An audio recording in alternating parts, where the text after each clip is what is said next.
I'm Greg DePalma, and you're listening to a special edition of Prime Sports Tennis called Racketology with Andrea Leand, an in-depth preview of the Australian Open for fantasy players, bracket contestants, and diehard fans alike. We're going to preview both the men and women's draws, including the top first-round matches to watch with potential upsets, bracket busters, our semifinal and final predictions, and the latest championship odds as Prime Sports Tennis on the Prime Sports Radio Network starts now.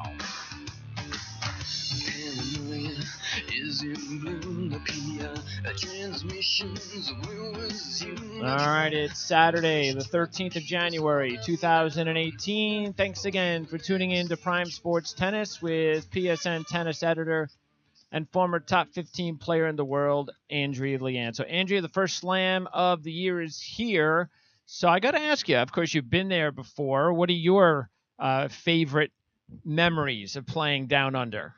Well, I love playing Down Under because it's so relaxed. You feel like you're on a cruise ship and that there's no contact with the world because you're down there. Everyone's friendly. It's laid back. The Australian Open was always very, very conducive to bringing people there because they were so generous and so friendly and really just made you feel at home, as did the Australian fans. And so it was a walking distance from the hotel, which I loved because all the players loved because you had this great, quick, brisk walk to the courts. You didn't have to wait for transportation or taxis or anything, which is an anomaly from the other Grand Slams. And it was one of those Grand Slams where it was the beginning of the year. You didn't have a lot of time to prepare. You kind of were coming off of the holidays, and you had a couple of events. Some played it, some didn't. So you really were able just to have to hit the ground running and really be prepared for the weather conditions. Because as we've already seen, Greg, they've had rain all weekend. They had to delay qualifying matches. They had to play some indoors to get some qualifying second rounds done yesterday. And then we're also going to have the wind and the extreme heat. And of course, I remember my shoes melting, the soles of my tennis shoes melting on court. It got so hot, and you'd have to bring 2 or 3 pair. I just saw Karena Busta. They shipped him 16 pairs for this Grand Slam, 16 pairs. So the players not only go through rackets, they go through shoes at the Australian Open in Melbourne. And rightly so, because your feet can get really hot. We're going to have to look for the blisters on the feet and all those sorts of types of injuries. That does play a part. But, I think that it's a great start to the year. Of course, we have this usual topics that have hit the headwaves, but we also have some great Australian prospects as well as Americans. Yeah, and we didn't get really into the whole Margaret Court thing last year. We figured we would have to talk about it now.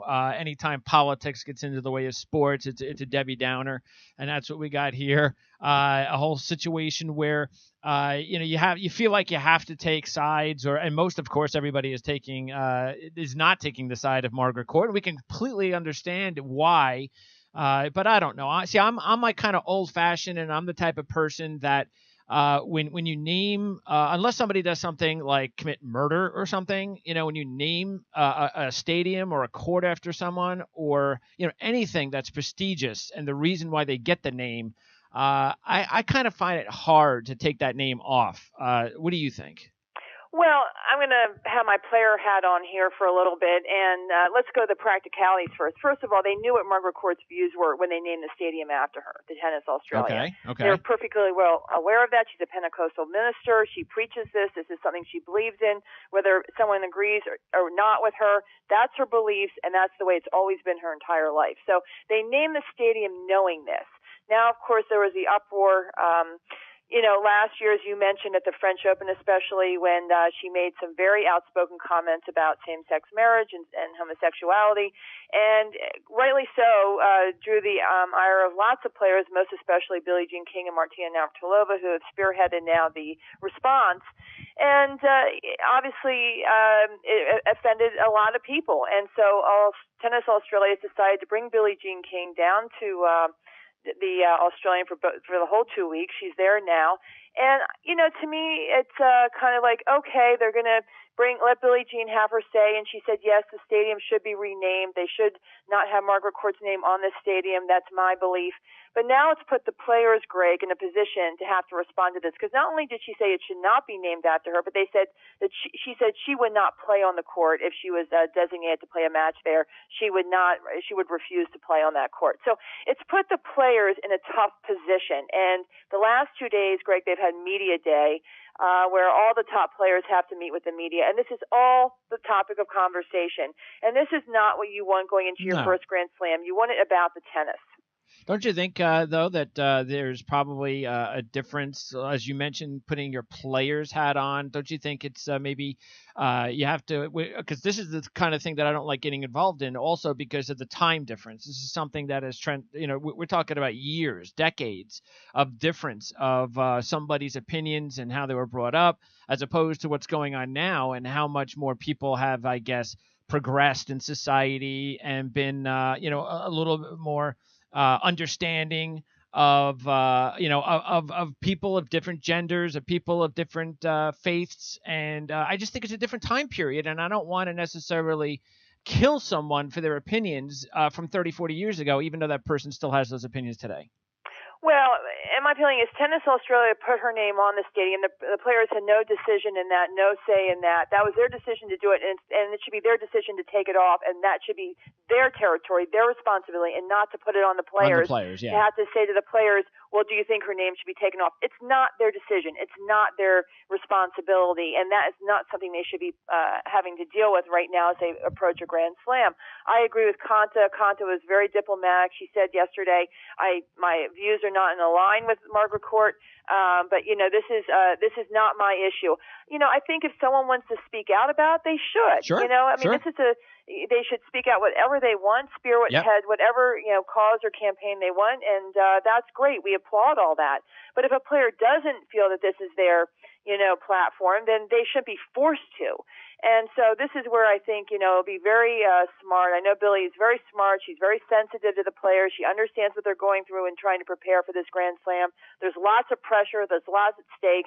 And so I think that it's great that she's expressing her opinion and maybe taking a little of the onus off the players and maybe, being the one to be the lightning rod for all this for the 2 weeks regarding the topic. But I think it's important that, the players now, Sloane Stephens was not happy because that was all she was asked about, as well as the others. And they just, I'm going to go with Garbiñe Muguruza, and what she said. And her quote was, quote unquote, I don't give a damn what Margaret Court says. So, I think that's what it is, Greg. Mm-hmm. If you have a 70-some-year-old woman who has her views, why highlight it? Yep. And also, especially now, should be about tennis, and that's exactly what we're going to do too. Is move on to the next topic. We have one more topic, then we're going to get right into previewing both draws, starting with the women's draw. But we do want to bring up the women's prize money situation in qualifying. Because this has been an opportunity for women, Billie Jean and others, I guess. Martina, I mean, shouldn't this be a pretty big issue too? We want to make sure the draw size is equal, and the men's draw size is 128. The qualifying we're talking about, the women's, I'm told, is 96. And, obviously that's not the same job opportunity for the women. And I know there's a lot of complication to this topic because there are a lot of contractual issues as far as prize money and ATP and the men's event. And I know that there's a lot that goes on behind the scenes regarding the Australian Open and the level of prize money they must offer in a percentage as to what the men's tour requires. So there is a little bit of that in play, and I'm not going to go into all the details because, but that is the gist, that there is a little bit more in play to this topic. But when you come down to it, there should be equal job opportunity for men and women there, and that includes the qualifying. Of course, this is, I think also, as you said, Greg, this should be a topic down there, and this is something that Billie Jean should really embrace. All right, now let's go ahead and get started with the women. We're going to get started with the number one seeds half of the draw, and that is Simona Halep. She's the favorite at 7-1. She's the co-favorite, actually, to win the tournament, along with 7-1 shot Karolina Pliskova, who's in her quarter section. So how about that? The two favorites for this event to win the championship are both in the same quarter bracket. Halep coming off the win at China to start her 2018 season. I also find it interesting in this particular quarter that you have a home country player here, Ash Barty, who's a lot of people are going to be keeping an eye on her. It'd be great to see if she can make it far. Maybe she'll play Halep in the fourth round, which would be great theater. But we could have a Pliskova-Halep quarterfinals in the top half starting there. What do you think about that top portion with Halep and Pliskova just in the top quarter? Well, let's put out there first. Pliskova is in the quarter because she dropped from 4 to 6 a week ago, just the last rankings that were taken for the seeding for this event, and she lost to Svitolina in Brisbane, was not able to defend her points, so dropped from 4 to 6. That's what the difference can do, Greg, when you lose some points there. So she is in the same quarter, and I actually think she's in a tough quarter. She has Konta in her quarter. Konta, of course, there with new coach Michael Joyce. We remarked last week and how Konta reminds me a little bit of Sharapova in the mental frame and the approach and that killer instinct. She's got that really clenched fist will, to win. And it reminds me a lot of Maria. So I think that Jo Konta in that same quarter with Pliskova is, quite frankly, something to really watch for. But I find it so interesting. Everyone thinks that Halep has a tough draw. I don't think it's so tough at all. I think she's got a great draw. She's going to play the Australian wildcard Destiny, who actually just said about a week ago that she needs a break. She's a little bit, I think, overhauled with all the pressure and the spotlight. But she plays the wild card, which should not be too tough for Simona. Bouchard, Dodin, no problem there, really. So she'll run into Kvitova, who's won half a match. We have to remember Kvitova pulled out in Brisbane, was sick, had a virus, had to start the year off. But, then she beat Lucic in a set before Lucic retired, also with a virus. So she hasn't really had any wins under her belt of significance, but that's okay, Greg, because Kvitova is a beautiful striker of the ball. She's a lefty. She's got the big serve. She's got weapons. This is a fast court that will favor her against Halep. But I have to say, Greg, I have not seen Halep look more relaxed, look stronger physically and mentally than I have in the last couple of weeks. Yes, there's a little bit of confusion over this endorsement deal.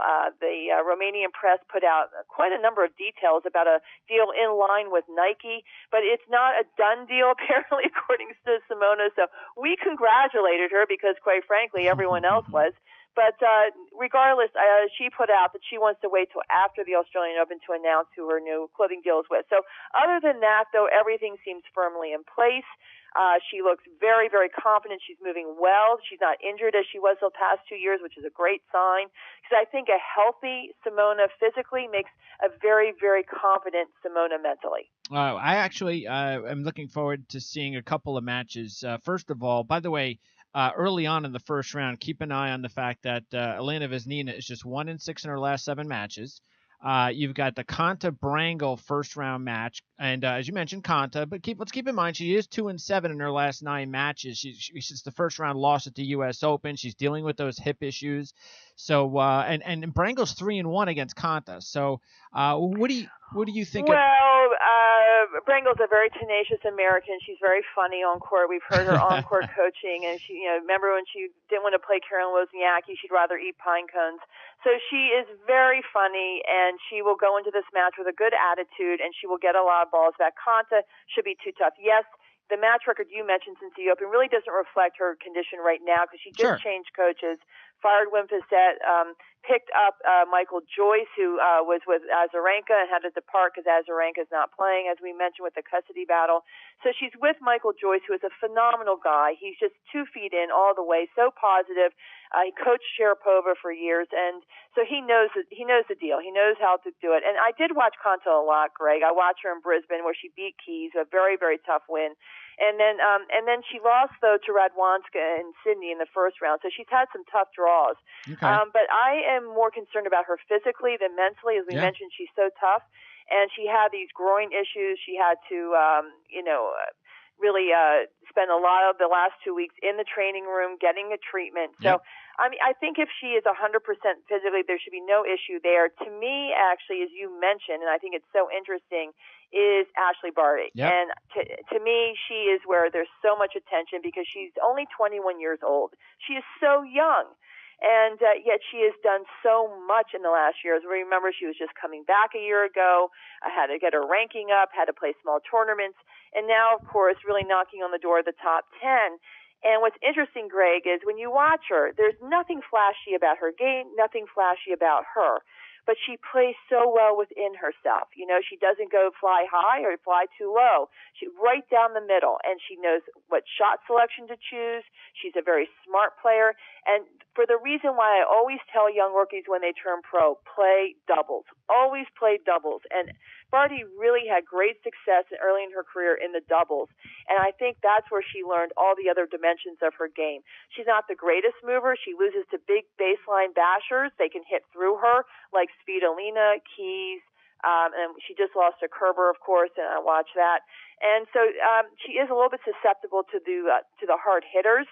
But boy, with that crowd behind her, I absolutely believe you've got to look for Barty to perhaps pull off the upset. I think she will certainly beat Vesina if she plays her, and I think we will look for a great match between Barty and Halep. Yep, and of course Barty, as you mentioned, lost to Kerber in the Sydney final. First time an Aussie has made the final at Sydney since 2005. So that's big for Barty. That's big for the country.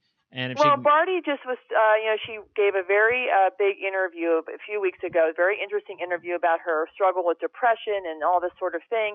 And so this was the reason she took a year off. She said she had to really regroup, rethink these things, rethink her approach. But she's come back, and on court, Greg, she seems so calm out there. You never see a lot of emotion. She seems very, very put together out there and what her game plan is.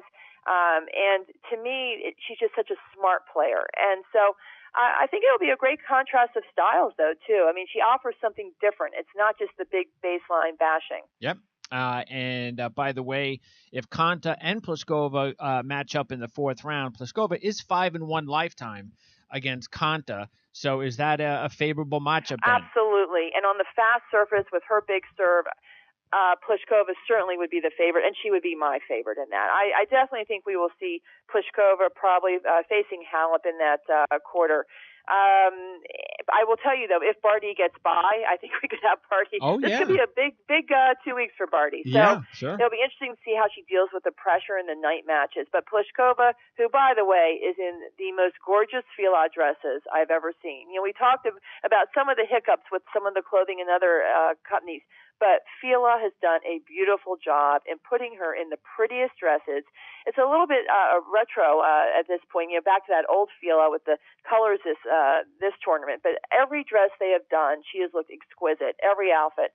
So I'm really happy to see Pliskova, though, so happy. She's flown under the radar since losing to Svitolina in Brisbane. But she has a new coach. She has Strupa with her, Strikova's old coach.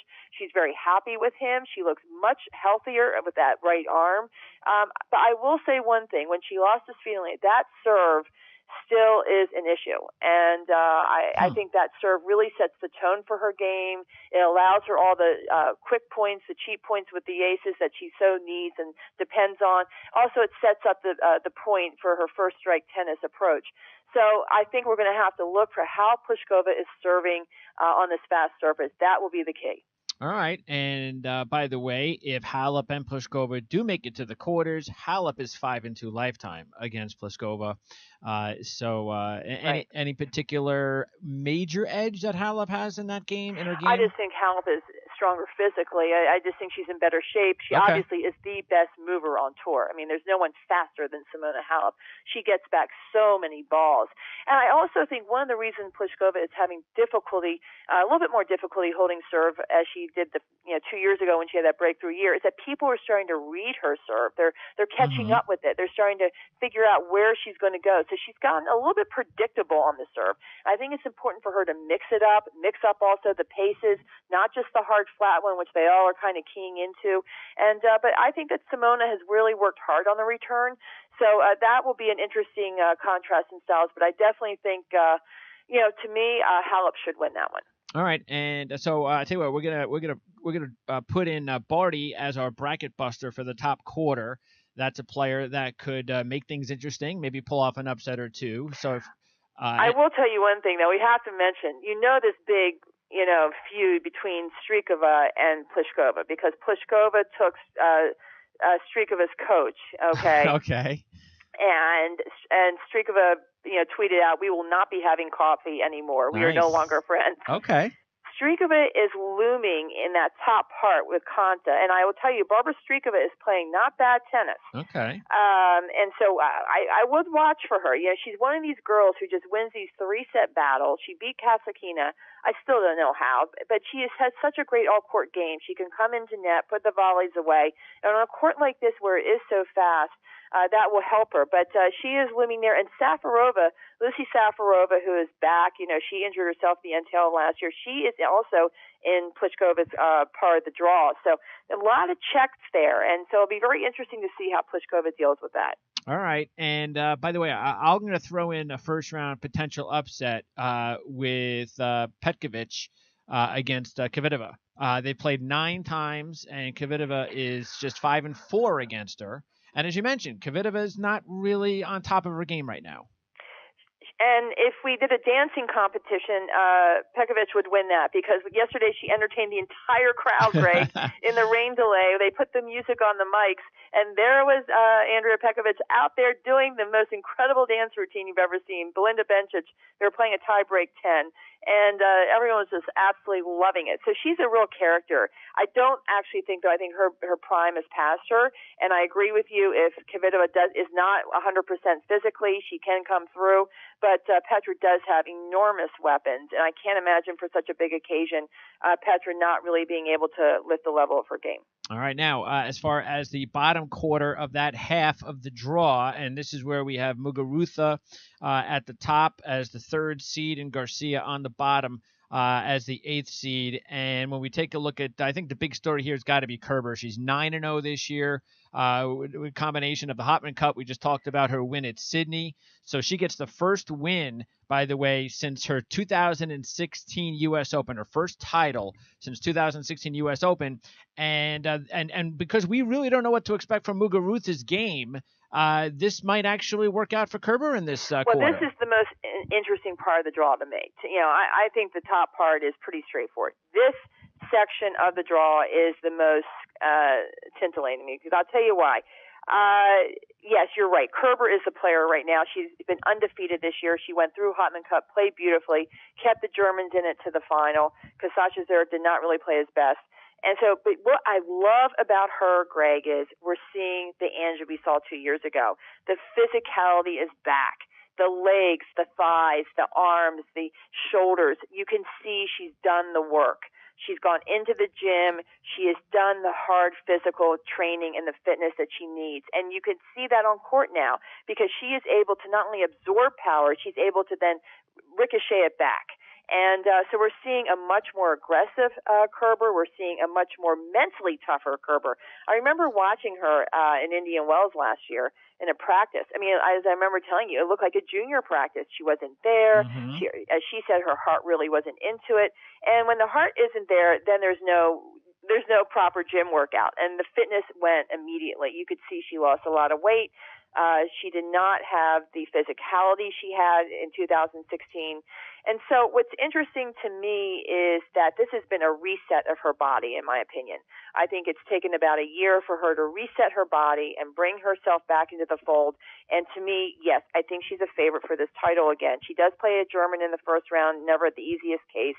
But what is looming in that part is Sharapova. And Sharapova will have to play Sevastova, who she's 1-1 with on the last couple of meetings, and which will be a tough match. But that will be Kerber's part, and I think that will be a very interesting contrast in styles to see Kerber, the counterpuncher, playing a Maria, who is such a big, hard-hitting, risky type of baseline player. Okay. If Sevastova wins, I think that will be a tougher match for Kerber, actually. But that is a very interesting part. Muguruza, as you mentioned, my goodness. We were talking about how she finally won a match in Sydney, but then pulled out. Yep. And she said she had an abductor, a groin, a leg.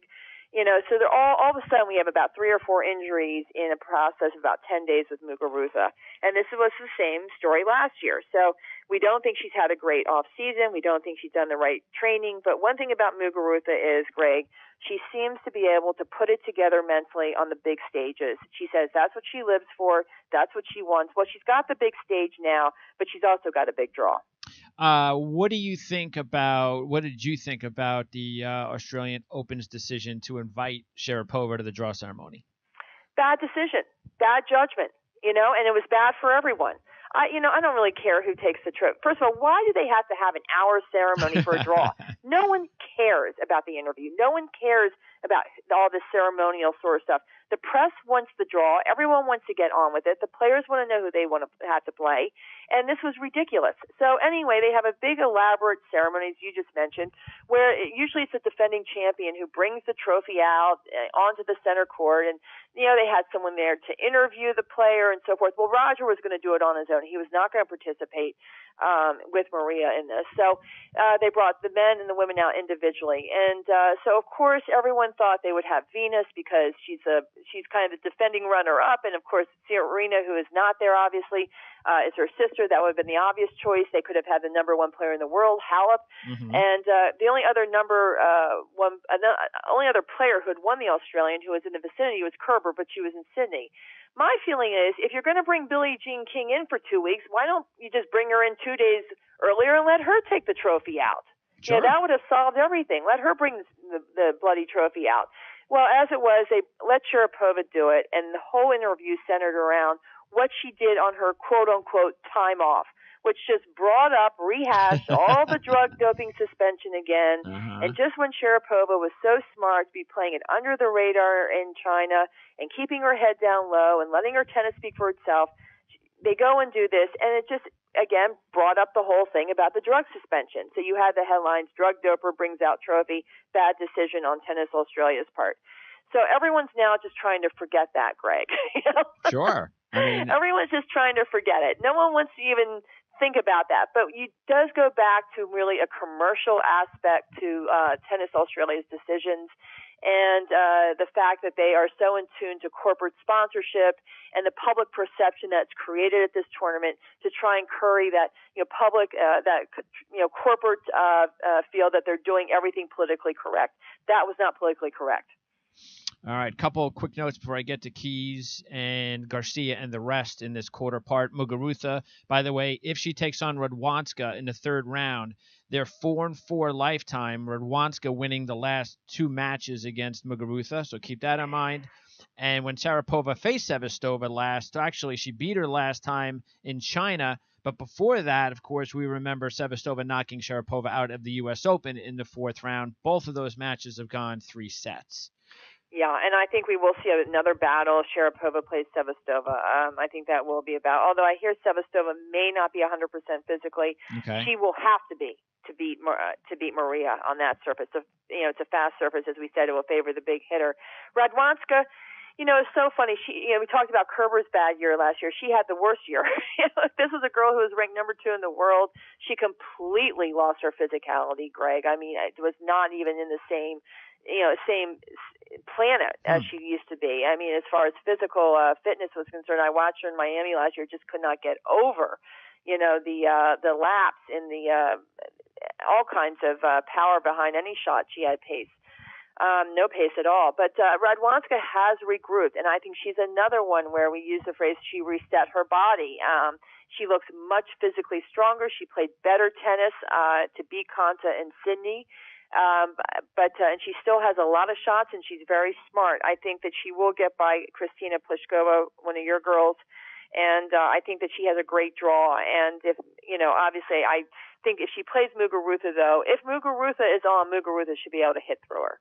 All right, now, and look, there's, like you said, there's so much still to talk about in this quarter part of the draw. Well, the big one is, and we haven't even gone to her, but I think she could win the tournament, is Madison Keys. Yeah. I'm picking Madison Keys as the dark horse to win the tournament. Okay. I think that she has been flying, under the radar, and she's had her head down, and she's been training with Lindsay Davenport.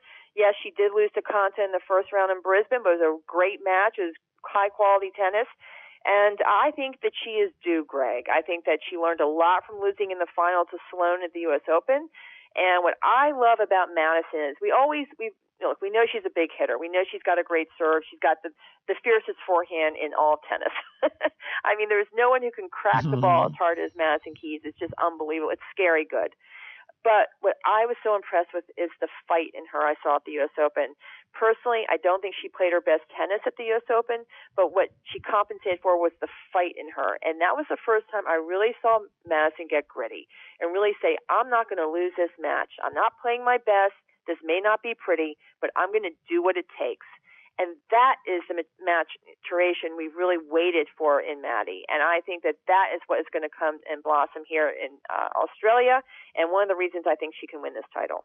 Well, one of the things that will benefit her, I believe, is, and I mentioned this last year, right around Singapore, about how much I've really started to admire the work that Caroline Garcia has put in and the type of player she's become. Of course, she had the back-to-back double winning in China before Singapore. Now she retired in the first match of 2018. So this is my point, is that so she's dealing with a little bit of a back injury situation. That's something we just don't know how that's going to work out for her. If the back injury, it doesn't affect her, then that's a lot different. We might have a Garcia Keys, fourth round match, which would be really interesting.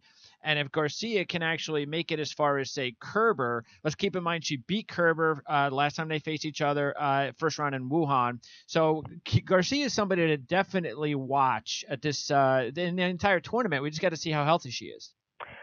I agree with you. She's a very physical player, and it's actually a reoccurrence of this back injury, which makes it a little bit tougher, and that's why she was so upset when she had to retire there in Brisbane with this back injury. But she was practicing fairly well the last week. I saw one of her practices, and she looked pretty good to me, but she still looked a little tentative. And so I think she is a bit tentative with this back. It is in the back of her mind.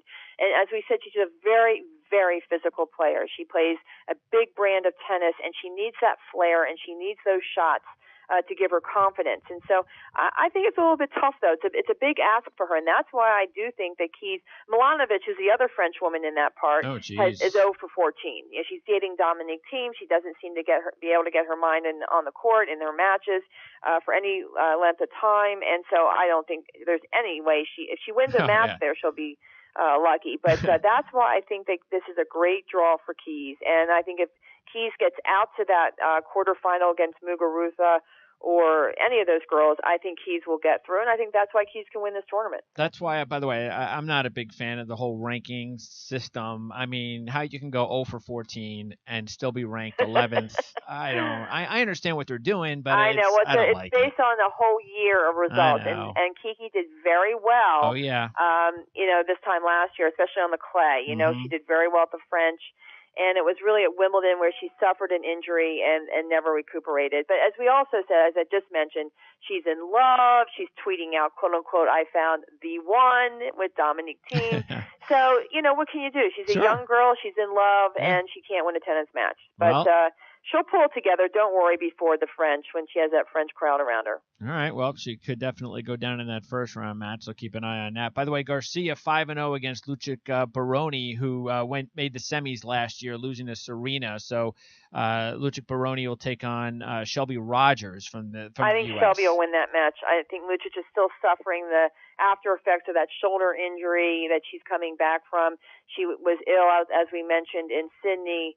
And I think it's a good draw for Shelby. Shelby beat Halep in the first round last year, so she's got some points coming off. So she'll look to try and do her best to beat Lucic. And we also have Christina Mikhail there with Sasnovich, very talented gal from Belarus. So there's a lot of talent in there. Vondrousova was in there as well from the Czech Republic. So lots of talent in that part. All right. Now, as far as before we get to the other half, let's get your predictions on who you think will match up in the semifinals on this half of the draw.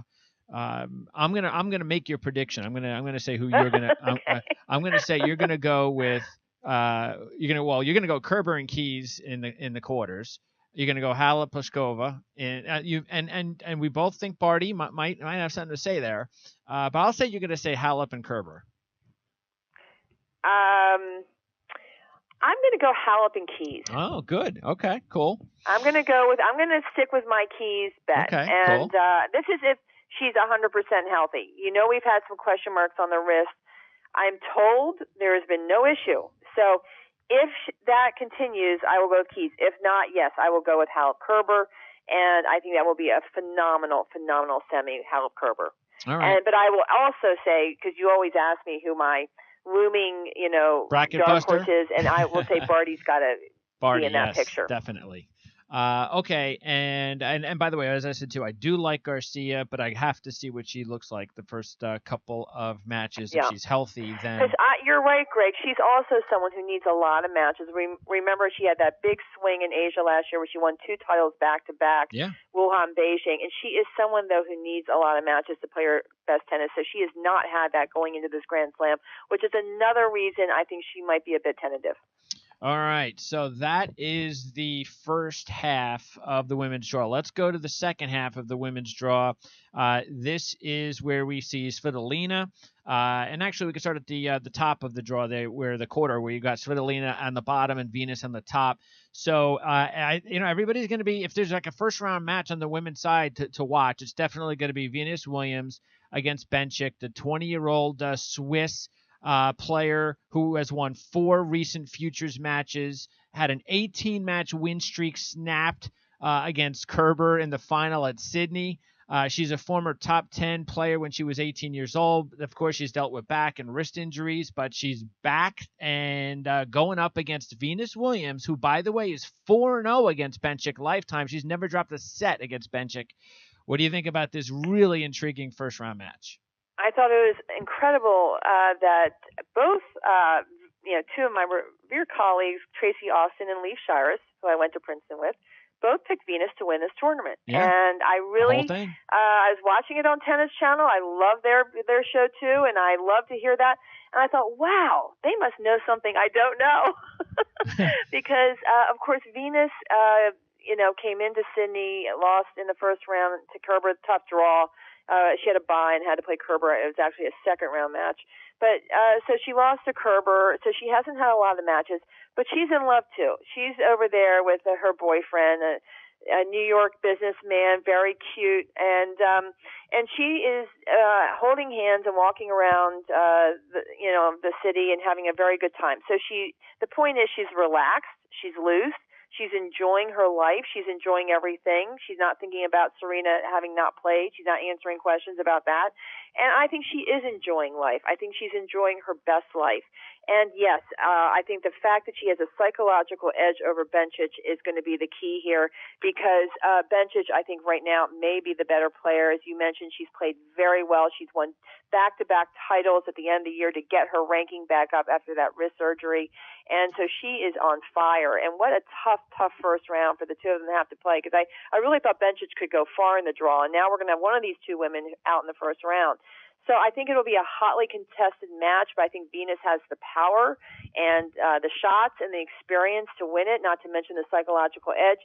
It will be up to Bencic to see if she can get over that hump mentally. If she can and can go out there and just play tennis and play her game, which is, she has great hands, she has great racket skills, a smart player, coached originally by Melanie Molitor, Martina Hingis' mother. So she has that great court sense about her. I don't think she's in premium shape right now, fitness. I think she's still working her way into that, and it'll be up to Venus to move her and take advantage of her shots and be able to put that volley away. To me, the whole key for Venus at this point, Greg, is that first serve and the volley, actually. And that's what I think cost her at the U.S. Open against Sloane. She just was not able to finish the point. She was able to get the short ball. She was able to get the sitter at net, but was not able to put the volley away. And if she can do that and really end these points at her age, 37 years of age, which is very crucial to keep these points not too long, I do think she will come through that. All right. Well, that's... As far as the rest of the draw, she has a pretty good draw. I mean, Larson is a tough player. Makarova is very sly out there, a lefty, very crafty. Gavrilova with the Australian crowd around her is going to be a tough one to beat. She's very feisty. She let her emotion get the best of her in Sydney against Barty. She has a little bit of a temper, as we would say, and that temper sometimes gets ahead of her. But she's a tough competitor, and of course Garrigus is one of the hottest players on tour, winning in Auckland. So. There's lots of steady players there for Venus. Lots of good competitors, but none with her firepower. Well, that's the thing. I think that's probably, you were asking why, maybe they know something, but I think that they're probably looking at this quarter partner going, all right, well, you got Svitolina here, and as good of a player as she's become, fact is she has never made a Grand Slam semifinal, so we've got to keep that in mind. You also have Sloane Stephens here, who just can't buy a win. Matter of fact, since winning the U.S. Open, she's 0-5. She hasn't won a set. She's been bageled twice. She's retired because of a knee issue. She hasn't even won doubles. No. So she and Austin Panko lost in the first round of doubles. Yeah, so you can understand why that would be the case. But she still has to win a lot of matches, and these players like Garrigus, like you mentioned, she's won 3 straight events. She's won 14 straight matches. Well, they're the antithesis of each other. Garrigus, the mental consistency. Sloane with the talent. But Sloane, as you said, she has a interesting draw. Kasakina's in there, and who's a very talented player. As you mentioned, Svitolina later on. I think Svitolina is just playing tough, Greg. She is nails. She is absolute mental nails out there. She, again, runs under the radar, stays away from everything, doesn't get into anything controversial, doesn't want to, spearhead anything, just wants to win matches. And she won the title in Brisbane. And to me, she's physically fit. She's due at a Grand Slam. She's never really done well at these Grand Slams. That's really been her sore point. She won more titles last year on tour than any other player. But the Grand Slams has been a different story. So to me, that's more mental. She plays the same game at all these places, but it's about being able to raise the level of your play on the big points and the big stage. And I think she's ready. I pick her to go through that. I think that she will play either Venus or Garrigus in that quarterfinal. Yeah, I agree. I don't know about winning the whole thing, but I am going to pick Svitolina to make it to the semifinals. I will. It was interesting. We watched Sloane. I watched Sloane lose to Camille Giorgi last week. Mm-hmm. And, Giorgi has such an interesting approach. I told you, she's like Tinkerbell out there. She's got her little white tutu on and her, to these chiseled features and blonde hair. And she's this cute little girl. I think she's only 5'5". But she hits like she has like kryptonite in her racket, and hitting all these winners. Well, her theory is that she just goes out on the very first 2 shots. She hits it as hard as she can, and she'll either win the point or lose the point in the first 2 shots. And so she got Sloane off guard, and Sloane just kind of threw her hands up and said, there's nothing I can do. This girl is just too tough. And so I think it's important for Sloane, if she's going to have a good Australian, is to really realize that the match is in her control and she can't use these excuses, and she's got to get gritty herself, like her friend Maddie did at the at the Open. And to me, Sloane wins a lot on talent and speed. She's so quick, Greg. She gets so many balls back. And when she has a lot of matches under her belt, she gets really tough. So she hasn't had that now. She, as we mentioned, she lost last week in the first round, and as you mentioned, she has not won a match since the Open. So it will have to be interesting to see if the snubs of the fact that she has not done well since the Open have finally played into her mentality that she feels she has something to prove now. Yeah, and Zhang is what? She's ranked 35th in the world. And that'll be a tough match for Sloane. Sloane does not do well. She also qualified. She does not do well at the Australian, other than the time she beat Serena, and that was, of course, when Serena looked like she was ready to have her leg amputated. She looked so, fragile out there physically. But Sloane came through that and then lost to she beat Serena and then lost to Azarenka. So other than that, though, Sloane has not fared well in adjusting to the conditions, to the heat, to the wind. And it'll be interesting to see if she's put on an outside court, if she can do that this time.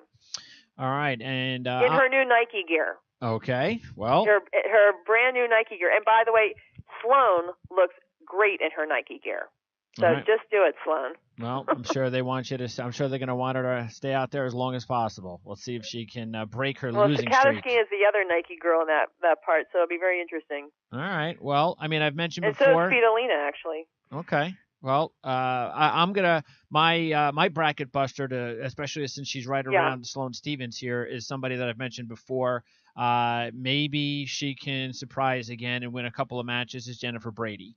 So I know you always bring her up. You like her. Yes, so I'm gonna. She's a very nice girl. She's in a nice little area because she's with Sloane. So if she can win a couple, I know Kasatkina won't be easy, but anyway, I'll throw her and she's in there. got points to defend. She did very well last year at the Australian, as we remember. So I agree with you. I think Kasatkina looked very vulnerable when she lost to Strigova last week, and she was up 3-love in the third and couldn't put it away because the serve just absolutely deteriorated.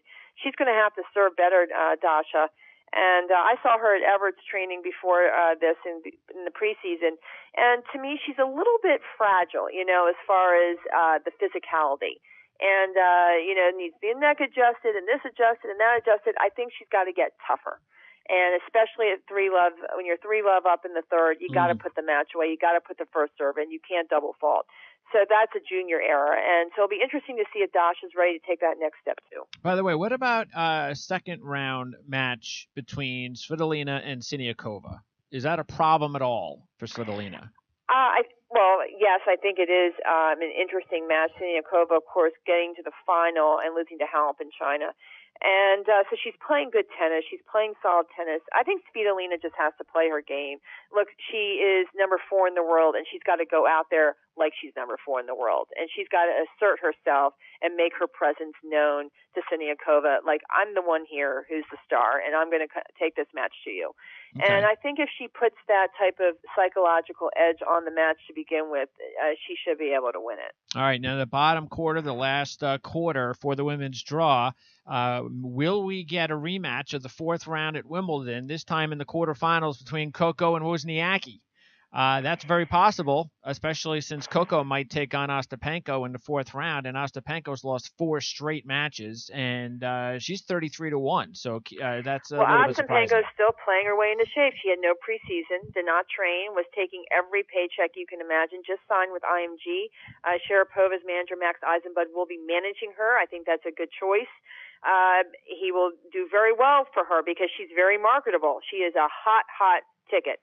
But I also think that she is still working her way into shape, and she looks trim, she looks okay, and she's going through the motions, but I think she's going through the motions. And I think it's going to take her probably another month or two to play her best tennis. This is a big stage.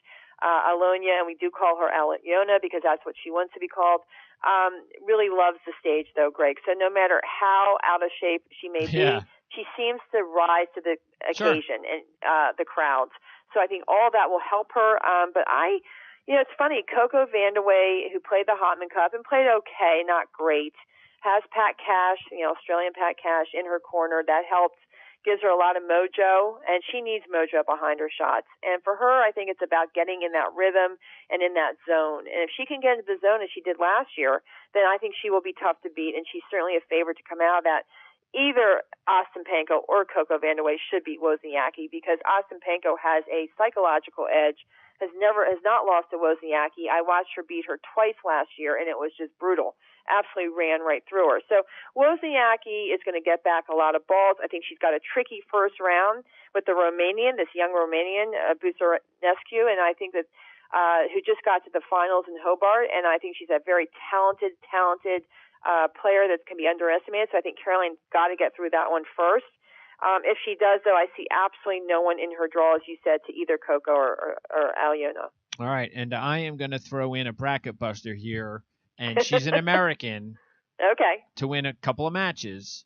Taylor Townsend, who's won 3 ITF events since October, all on hard, and she's the 2012 Aussie Junior title winner. Back when she was the number 1 junior player in the world. You have been doing a lot of research. Yes, I have. So good luck. Greg. Good luck to Taylor Townsend. And I'm glad to see that she's back on top of her game. Well, I think that I saw her play in Auckland, and she is playing better. She is definitely playing better. She has so many shots. She's so talented. Plays Rubia Carbo in the first round. I think that's a tough match, and she's going to have to play her best. She's going to, again, the conditions are tough there. I've seen her win a lot of qualifying matches, though, when she had to work her way through qualifying a couple years ago. So she knows the routine down there, Greg. She's a veteran now. Sure. Taylor's a veteran. So she knows how to prepare. But I do think she's got a tough draw. Allison Risk is there. Flipkins is there. So I like your optimism. Well, but I'm not sure about whether she's actually going to get out of that. I mean, fair or unfair, of course, the criticisms that she's had to deal with as far as her weight issues. Is that just an obvious fact? I think it's fair. You got to be in shape. And I remember, yes, one of my best friends on tour, Zena Garrison, was coaching her and said, it's just her body type. No, I think she needs to get in shape. But you know what? Everything has been put out there for Taylor, and she has every option, and everything has been put out there for her at her beck and call, and it's all up to her, and she knows what she needs to do. There's nothing I could say or anyone could say that Taylor doesn't already know. So you know what? She is living the life. She's playing the game. She is enjoying herself, and she's a competitor. She does not like to lose. But yeah, I agree. I think the more fit you are, the easier it gets, and the less likely you are to have injuries. All right. Now, as far as the semifinal predictions here, so are you gonna go with Svitolina versus the winner of Coco Ostapenko? I mean, well, yeah, because you're gonna like either one of them against Wozniacki, correct? Well, I'm going with Svitolina to come out of that. So that's where I'm at. So you're gonna have Svitolina over. As far as the actual who will Svitolina play in the semis? Yeah. Coco or Ostapenko? I'm gonna go. Well, I'll tell you, Coco has to play Babush. I have to tell you, Coco and Ostapenko are such risky players. When they're on, they're really on, and when they're off, they are just awful. It's just not a bad draw, though. It's not a bad draw, though. They don't really have... If they can get through their first round, because Ostapenko has Schiavone, who is really not in her caliber at this point, but Ostapenko will have to put some balls in the court. If they can get through their first round, I would go with Coco over Ostapenko. So I would go with Coco to come out of that, and I would go with whoever wins between Coco and Ostapenko to come out of that part of the draw over Caroline. All right, so Svitolina, but you like Svitolina against your saying. So I would pick Svitolina to come out of that half. All right, so that means you would go with Svitolina in the final against the winner of Halep and Keys. Who would that be? Well, I'll tell you, if we have a Halep-Svitolina final, will that be the absolute all-time heavyweight battle? I mean, these two have battled each other like you have not believed. I have watched so many of their matches. Some have been better than others, obviously, but these two do not like to play each other. Really? And it is really, it's a dogfight. I mean, it's gritty, it's tough, and I tell you, that will be quite a final if those two play. I would probably give the edge to Halep. To win it all? Against Svitolina, yeah. Okay. I would probably give the edge to Halep. All right. If she's 100% physically. By that point, it comes down to how they've dealt with the conditions, how they've dealt with the weather, how their bodies have responded to playing the first Grand Slam of the year. And to me, Halep has been there before. She's been to a final in the Grand Slam, and she's due now. She knows how to handle the situation, and that's why I give her the edge. All right. And then your sleeper / long shots appear to be, you got Keys, who's 20-1. You've got Coco potentially going far at 20-1, and you've got possibly Ostapenko at 33-1. Well, I'm going to put Barty in there too. To win it all, to go deep into the semifinals. I'm going to go deep. Yeah, you asked for I'm going to put Barty in there too, because if for some reason Halep comes out and tries to play, does not play her brand of tennis and tries to sit there and hit flat shots like she did in Singapore and other places, she's going to get her head handed to her. And so I think Barty or some of these other girls can beat her. But if Simona plays her brand of tennis, this is her Grand Slam to win. But if she does not play her brand of tennis, then yes, I think there are people in that part who will beat her. All right, now let's go ahead and talk men's tennis on the men's side. We'll start with Rafa Nadal. His half of the draw, he is the number 1 seed. He's got Marin Cilic on the bottom half of his quarter section, which is really this is a very good draw for Nadal. Not a lot coming out of here. And that is because look, Isner possibly in the 4th round as a player he's never lost to. And Cilic is 2-5 in his last 7 matches. So really, this is unless he has a knee, a reoccurring knee problem at some point during this event, he should cruise to the semi, shouldn't he? I agree. There's no one in there. There's nothing really to discuss. Isner plays an Australian. It'll be interesting to see how he handles that situation. He has Diego Schwartzman in that part, who he has lost to before, but he should on a very fast surface win that. Remember, Isner lost to Misha Zverev in that five-setter last year. A very disappointing loss for him. But I think he's married now. He seems much more relaxed. He's in good shape. I like John's chances, but I agree with you, Nadal. There's just no one in there that's even take anything out of Nadal. He's just far above the rest. As you said, the knee injury is something everyone's been talking about, but I saw no signs of it. He got to Melbourne early. Sometimes I think these top guys, the older guys over 30, they just cannot really switch gears from the end of 2017 to the beginning of 2018 so fast. And I don't think it's such a bad idea to skip events. They have the experience. They know how to hit the ground running in a Grand Slam. They don't need to play these tune-ups. They've been playing so many exhibitions there, though, Greg, that everyone doesn't realize. I mean, Nadal has played so many matches in these exhibitions that he's fine. He's ready to go, and I agree. I think I put him right to the semis. All right, a couple of other players maybe to keep an eye on, at least for a couple of early matches. You've got the young Bosnian, Damir Zummer, who won his first ATP title recently.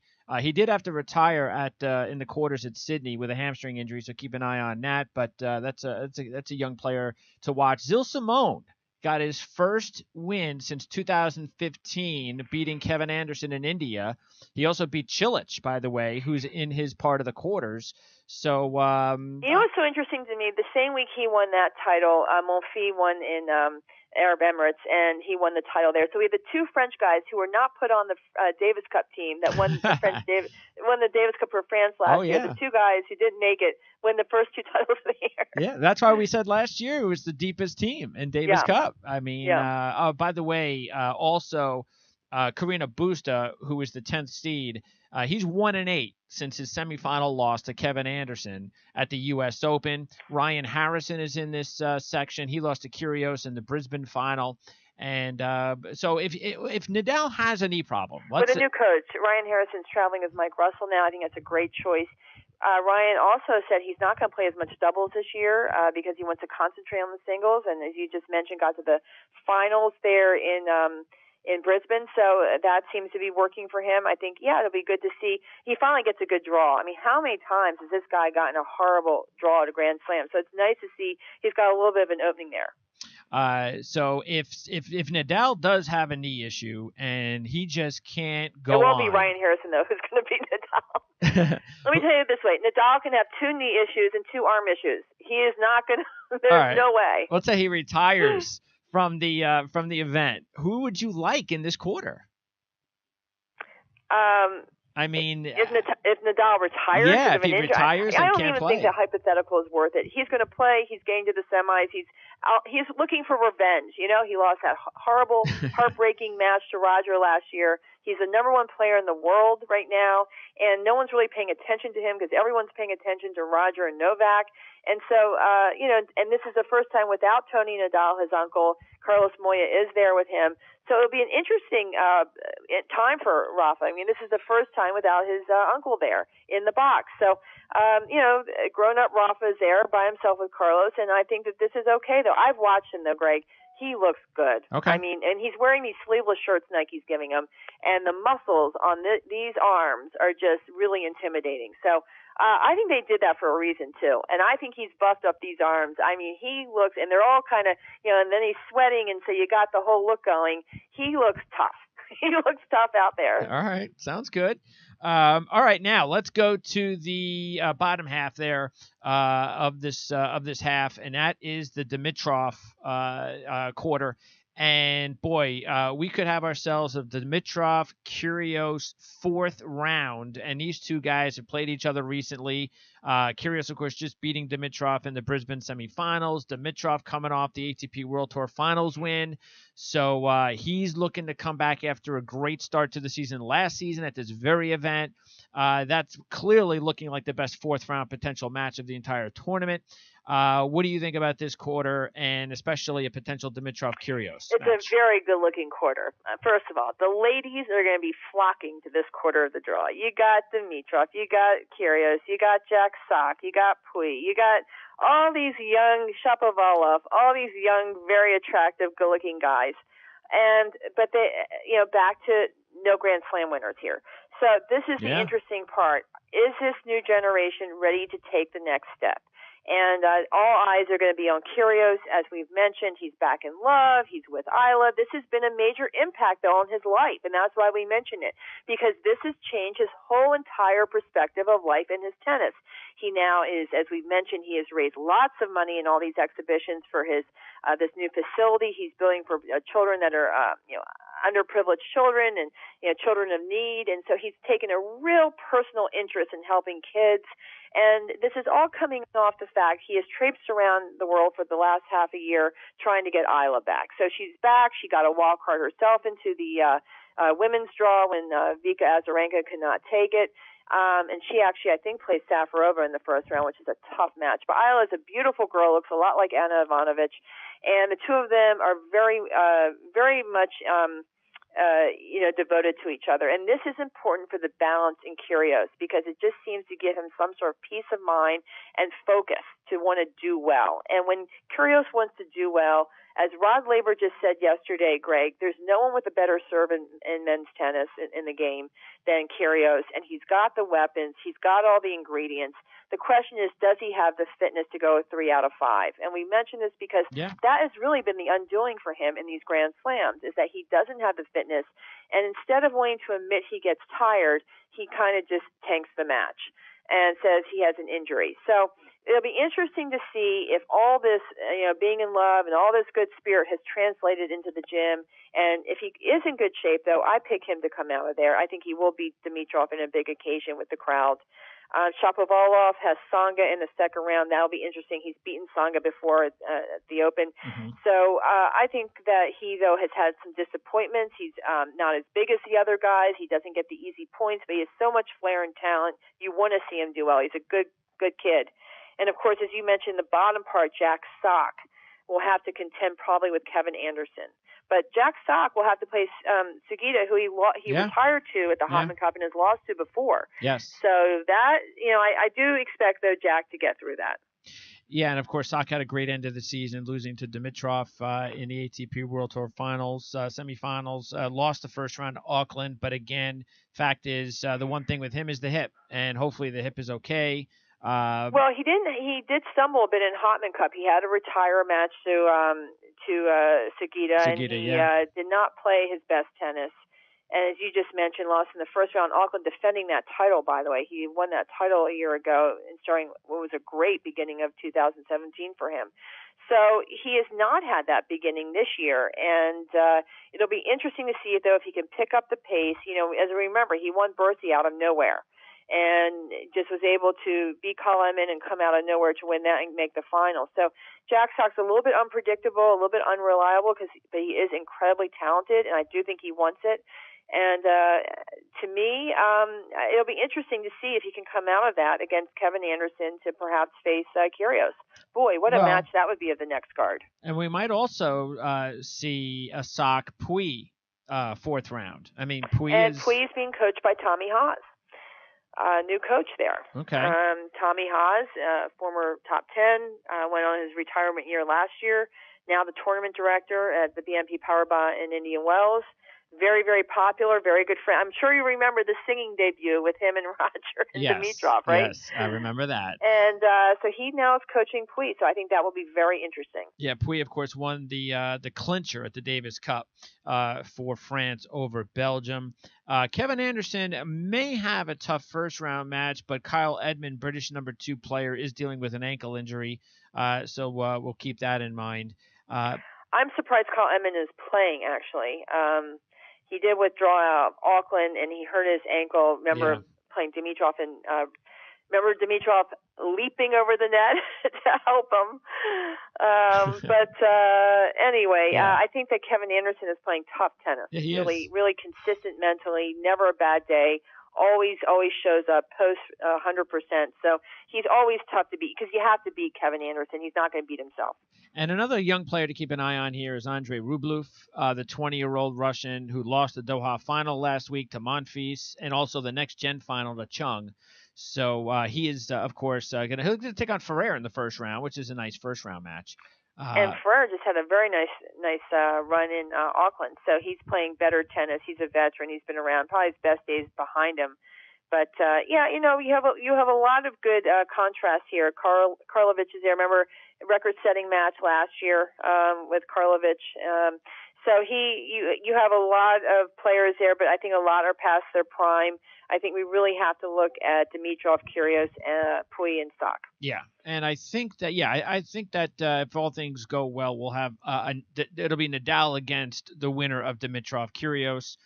You like Kyrgios. I'm gonna lean towards Dimitrov at this time, but I definitely like both of them as far as I'm going to put a little bit of money on both those guys to win the tournament. Dimitrov now. Dimitrov and Kyrgios? And both of them, yes. Okay. Dimitrov's 9-1, Kyrgios is 16-1. That's a good number for Kyrgios.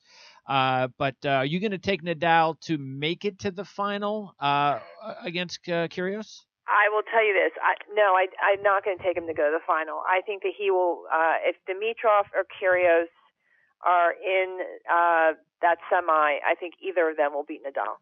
Okay. Let's now. Yeah. But if it's Kevin Anderson, who I do think also can come out of there, if these other guys are not mentally on, sure.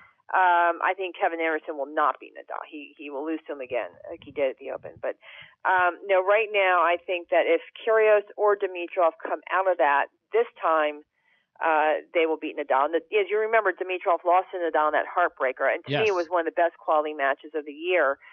But again, I think Dimitrov learned a lot from winning the ATP finals in London. I think that he learned how to really put a big one away and take the big title. That was a big psychological jump for him, and I think he'll take that into this Grand Slam.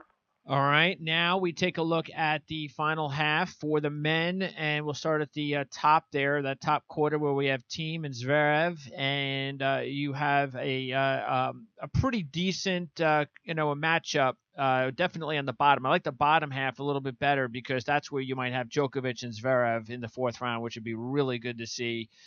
So that could be huge. We're all going to keep an eye on Djokovic's elbow. We haven't seen him in a regular match since dropping out of Wimbledon against Berdych. He's looked good from what we have heard, so that's nice to know. And I know we both liked Djokovic when we did our preview for the year. And, of course, then we heard a little bit of an issue with the injury when he pulled out. But now everything still seems to be okay. And if Djokovic is on top of his game, what do you think? And Andre Agassi is on the way. He's going to apparently fly over there to coach Novak as he had hoped. Andre had hurt himself in a snowboarding incident over the holidays, but he is apparently okay and ready to go for Novak.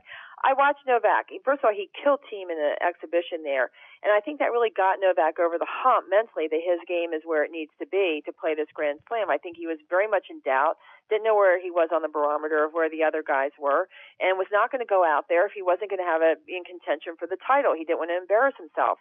But I think he was very pleasantly surprised in these exhibitions that he had such an easy time with so many of these top tenors, and that has given him a lot of confidence. Donald Young should not pose a big problem for him. He has Monfils in the second round. That would be more of a test. But again, to me, the psychological edge Novak has should weigh in there. And to me, the interesting, as you said, the match will be if Sasha Zverev can get through and face Novak. That will be a true test where both these players really are in their career. Sasha Zverev, a high of number 3 in the world, was able to do that with Novak and Andy Murray out, really. And but does he really have what it takes now to beat these big name guys? And we know that he's knocking on the door. We know he wants a Grand Slam title. He's done all the right things, Greg. Mm-hmm. I mean, at the Hopman Cup, he's got Jez Green there. He's done the training. I've seen them in the gym. He's put in the time. To me, though, he still does not have the agility to really go up and back, to take advantage of the baseline game at net. He can volley more proficiently, but he still is not comfortable there. And again, it's a 3 out of 5. Yeah. He has been one who has pooped out. And last year he pooped out to Nadal, and he comes on strong for the first 2 sets and just doesn't have enough. Against Novak, I think Novak is in great shape. Mm-hmm. He's worked hard. He's another one who I think has had to reset his body, and it's taken a year and a half, quite frankly. And yes, he's had the elbow, but I also think he's had to reset his whole body and through a much more comprehensive training program.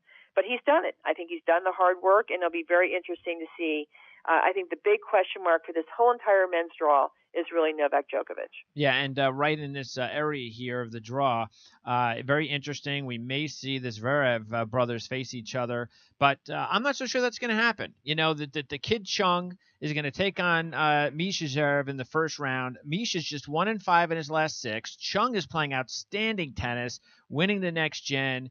He just beat Isner at Auckland. Wouldn't it be really good for the sport to see a potential second-round matchup between 21-year-olds Chung and Medvedev? Well, and of course, Medvedev just won that tournament in Sydney, so he's playing very well. I agree. I think Chung will beat Misha Zverev. Misha Zverev has a lot of points coming off, as we remember. The big upset last year, and so it'll be interesting to see how Misha rebounds from that, because he's not, as you said, playing his best tennis. I think Chung will win that, and I think it'll be interesting to see Chung with Medvedev. But to me, that's Sasha's quarter. And Sure. Usually when Sasha has confidence, he beats the players ranked below him. It's very unlike him to lose to players ranked below him. So I don't anticipate any problem for him coming out of there. I think the first test will be Novak, and that's where he'll have to get over that psychological thing of playing someone who has been number one in the world. And for me, that still is a little bit with Sasha. He still seems a little bit tentative when it gets to those big points. All right, and then sticking with that quarter part of the draw, you have Dominic Thiem, and this is where Stan Wawrinka is. And we can't really imagine that even if Stan Wawrinka does give it a go and starts, tries to play his first round match, that he's going to be able to go very far. He hasn't played since he lost the first round at Wimbledon. He loses his coach, Magnus Norman, and that's just a very tough situation for Wawrinka. I don't like Dominic Thiem, though, in this situation either. I mean, if you look at it, get this. Thiem ended the season last year 3-7 in his last 10.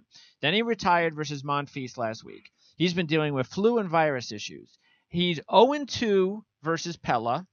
He lost to Steve Johnson, who could be his second-round match in Tokyo last year. And he's 0-3 against a Gut, who would be his third-round guy. So if you're looking for a guy to avoid in your bracket contest, it's Dominic Thiem. Well, I do think there are some mental issues here. He did admit to the fact that when he lost to Del Potro at the U.S. Open, it really impacted him mentally. He lost a lot of confidence. And there's no question he was choking a lot of matches. I mean, one after the other, where he'd have match point. I'll never forget watching the one at the Canadian Open last year where he choked it to Schwartzman. And so this is a mental thing. I mean, this guy, there's no one who works harder than this guy, and he's such a pristine, person. I see him at Whole Foods all the time getting the healthiest things you can imagine, and he's so slim and trim, and it's very serious. I mean, this is someone who takes his career incredibly seriously. I mean, can you imagine him and Kiki together? I just cannot even imagine the intensity of those two. That'd be electric. But I actually think that this has impacted him a little bit. I think that he does need to take a step away. He looks to me really a bit too tough, too tense, too uptight. And I think that he's got to loosen up a little bit more and start enjoying it a little bit more. Yeah. Because I think when he gets on court and he gets so uptight and tense that he does have a tendency to let the nerves take over, and the play, he just becomes paralyzed a little bit. So to me, this is the weakest part. Stan Wawrinka is just happy to be there, he said. Yep. He's just a win for him to show up. I don't expect anything for him. But then, of course, he always says this, Greg. I don't think, though, he's in shape, really, for this fortnight. I think he'll have to work his way into the year. But to me, Bautista Agut has been playing the best tennis in that part of the draw. Yeah. And so to me, he's probably the favorite to come out of there. Yeah, he just beat Del Potro to win the Auckland. Right. He could be the player who battles against the winner of Djokovic and Zverev in the quarterfinals. All right, and then let's get to the final part of the draw here, the quarter for the men's, and this is the Roger Federer quarter. And with Roger, he's just so awesome, so we all know exactly what to expect from Mr. Awesome. But I tell you what, I would really be looking forward, and I think we are going to see a Goffin-Federer quarterfinals. I know Goffin's got to get past Del Potro in the fourth round, but I love the way Goffin's playing right now. He's playing the best tennis of his career. He had that run in the ATP final against Dimitrov. He was 3-0 at the Hopman Cup, 2-0 at the Davis Cup. He made the quarters here last year, which is the furthest he's ever gone in a Grand Slam. He beat Federer for the first time at the ATP Finals, which should give him some confidence, but that's also maybe a bad thing with Roger going up against somebody who just beat him. But I would look forward to a Goffin-Federer quarterfinals. When was the last time someone beat Roger in consecutive matches ranked outside the top two? Sure. Yeah. Because you know why? Roger learns from his losses, and he doesn't like it. Nope. And he gets a real, vengeance to come back. He does not like to have to take 2 losses in a row to someone ranked below him. So I agree with you on that one. I think he probably learned a lot from that match. I think he was a little flat that day, quite frankly, in London. But I also think that Goffin is, again, a guy who runs under the radar, not a big guy, not a big powerful guy with the big flashy shots, but he is so technically perfect in his strokes, and everything is there: the backhand, the forehand, the versatility. He can hit through the ball, he can hit the slices, the dices, and he is such a good competitor, which is so underestimated because he's a quiet guy. He's not very demonstrative. You don't hear a lot from him, but he is a smart and savvy competitor. And so I agree with you, Greg. He's someone to watch. I do think Del Potro, though, has the weapons to beat him on this fast surface. And Del Potro, who's just, again, gotten to the top 10. Can you imagine the journey he has taken in the last year and a half to get back into the top 10 after all those wrist surgeries? He is there, and I think he is feeling that and feeling that he finally has arrived where he's I'm not going to say 100% healthy, because after 4 wrist surgeries, how can you be? But he's about as healthy as he ever will be. And with the big serve and the big forehand, I think that he is going to be very dangerous on the fast surface, especially in the night matches.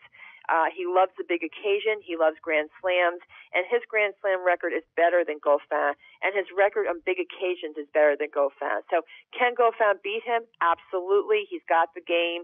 He's got the movement. He moves better than Del Potro. He's a more all-around game than Del Potro. But to me, Del Potro is the one looming in there, and I think it'll be very interesting. But having said all that, to me, Roger will get through that semifinal. Who has the best chance to beat Federer between Goffin and Del Potro? To be Roger, I would say Goffin, because he has a more complete game. Del Potro has such a weak backhand, and the movement as well, that Roger is really able to exploit that. I completely dismissed the U.S. Open match because Roger, as he said, was not in shape to play Nadal and did not want to do that, and just did not play his best in that match with Del Potro. So I dismissed that result completely. Okay. But no, and Del Potro, look, he can beat Roger. He's done it before. But in this particular situation, no, I think that Roger will be on tap for Del Potro. I think it'll be much tougher for him to play Goffin. All right, and a player to keep an eye on in this quarter is the 18-year-old Aussie, Alex de Minaur, who lost the Brisbane semis to Ryan Harrison. He also beat Raonic and Stevie Johnson, by the way, at Brisbane, and then lost the Sydney final to Medvedev.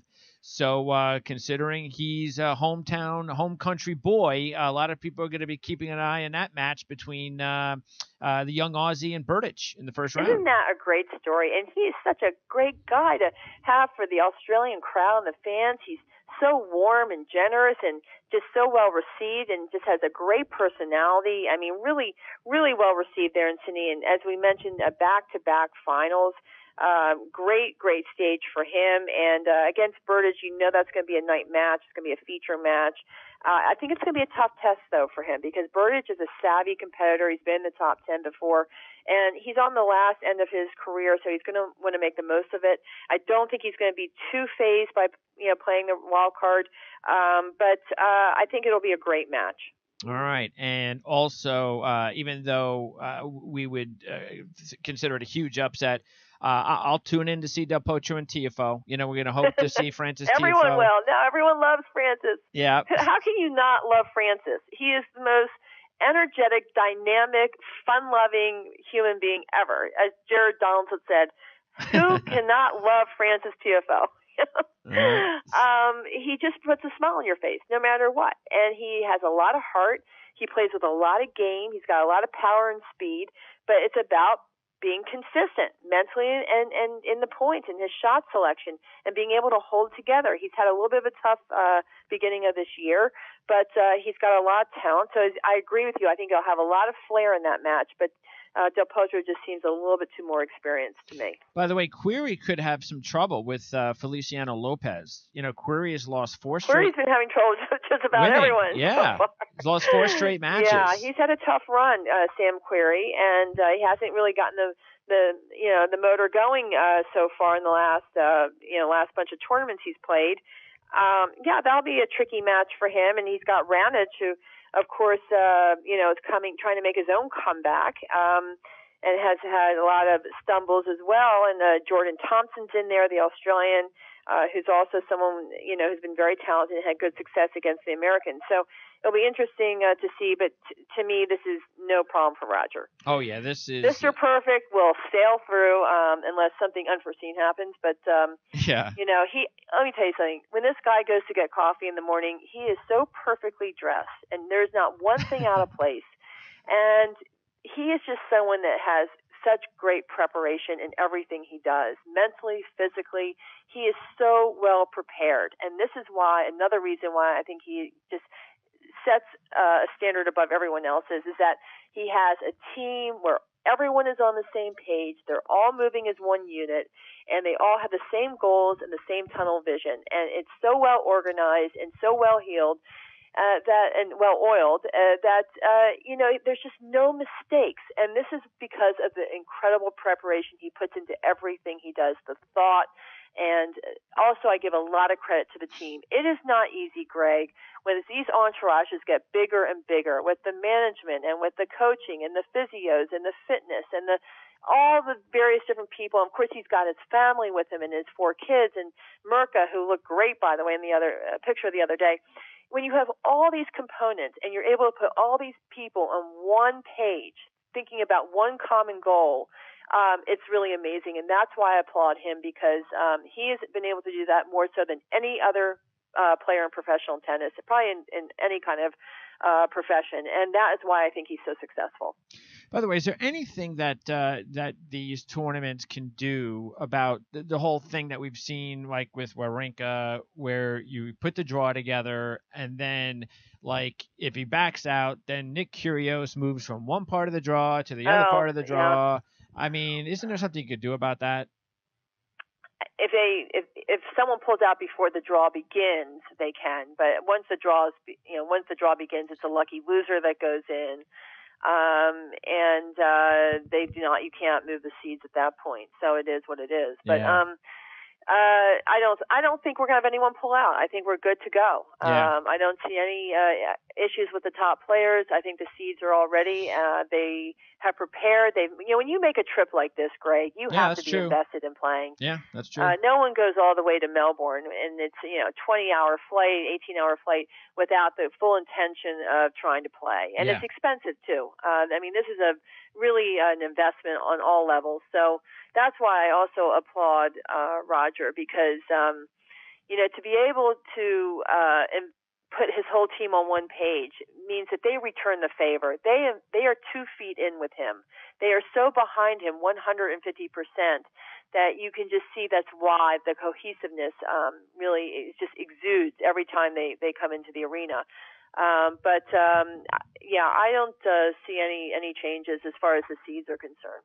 All right, so you are going to have Federer against who in the semis? Djokovic or Zverev? I actually am going to go with Novak. I'm going to stick with Novak. I think it's a lot to ask. He hasn't played in a year. To play a Grand Slam as your first event back is tough. Roger obviously did it last year, but that was a special occasion. And Roger, to me, is better skill work, racket skill work, and moves better, and just has a better overall game than Novak, and being able to have that dimension at net and so forth, and the slice backhands and so forth. But to me, I think that Novak is hungry. I think he's hungry. I think he's sick and tired of hearing about Roger and Rafa. He's sick and tired of playing second fiddle to them, and he's got something to prove. And I think with Andre Agassi in his corner, he also has that mojo, which is so important to him. He relies a lot on the external cues, as we've said, but I think he's starting to learn. He's matured more, and he's starting to learn to find the answers within himself. And I think that one thing that this year has done is taught Novak that you got to find the answers within yourself, and that's what Roger does also so well. So he's taken a page from Roger. You know, Roger has really set the example for everyone in how you approach things, and I think Novak has listened this time. And instead of looking for all the weird people and weird things that he used to do, I think he's really gone back to the traditional ways of preparing, and that's why I'm going to say Novak and Roger, and that will be a bloody fight. All right. So who are you going to take then to make it to the finals? You've got Nadal. I will pick Roger because, as I said, I think it's tough to ask Novak to come back 3 out of 5 and get through there. So I will pick Roger and Rafa to get to the final. Oh, you're going to have Rafa over Kyrgios. Well, this is if Kyrgios or Dimitrov get to the semis, then I think they will beat Rafa. But if they don't, then it'll be Roger and Rafa. So that is the only thing. And I think if Roger plays either Dimitrov or Kyrgios in the final, I think that's going to be an unbelievable final. If Kyrgios plays Roger in the final, guess what, Greg? I'm going to go with Kyrgios. Yeah, I think that Kyrgios definitely has a better chance to beat Federer than Dimitrov. I'm just going to say the stars will align, and unless the press or something comes out that really upsets Kyrgios, I think he's going to hold it together this time because I think that he still is ticked off. He lost to Roger in Miami, and for some reason, he doesn't like playing Roger and Rafa. He really likes to beat these top guys. It's something he really gets off on. So I think that if he gets to that final, I think he's going to pull out everything he has. Okay, so you'll go with potentially Kyrgios over Federer, and I'm going to go ahead and take actually sort of I'm going the opposite. I'm going to take Dimitrov over Djokovic in the final. Oh wow! Yeah, okay. Because I think. So you think Novak will beat Roger in the semis? Yes, and I also think that part of it is that I'm kind of really like Dimitrov to win this thing, and there's no way I could see Dimitrov beating Federer in the final. Dimitrov will not beat Federer in the final. Yeah, I agree with that. So if he's going to win it, it's going to be Djokovic. And my sleeper is going to be Goffin. He'll be my sleeper. He's 18-1. My sleeper is going to be Del Potro. Okay, Del Potro. There you go. And Del Potro, where is Del Potro? He is 14-1. Okay, so Del Potro. That's not bad. No, Del Potro 14-1, Goffin 18-1. Federer, of course, is the odds-on favorite at 2-1. And Rafa Nadal is also a very small 4-1. So there you go. And we should mention Bethany Maddock, not on court, still having to recoup that knee from that horrible injury at Wimbledon, but she will be in the booth for ESPN. All right, sounds good. And by the way, also I just want to let everybody know I did right after I said it, I realized that I mentioned when Benchik lost to Kerber in the final, it wasn't at Sydney, it was at the Hopman Cup. Right. So that will wrap it up. So Andrea, looking forward to 2 weeks of this. By the way, we are going to return. We're going to do after every round, we're going to come and we're going to update the Australian Open for 2 weeks. That's right. I'm looking forward to it. I'm very excited. I got everything lined up. Time difference, no problem. We're ready to go. All right, Andrea, appreciate it. Great show. We'll talk to you in a couple days. Terrific. Thanks so much. All right, that's Andrea Leanne. I'm Greg DePalma. Thanks for tuning in to Racketology, a special edition Australian Open preview.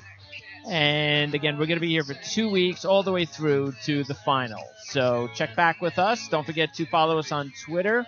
And we've got a couple of different Twitter handles that you can check us out at. And also Andrea's Facebook page if you want to ask Andrea some questions. And we'll answer them here on the show. So for Andrea Leanne, I'm Greg DePalma. Thanks for tuning in to Prime Sports Tennis on the Prime Sports Radio Network.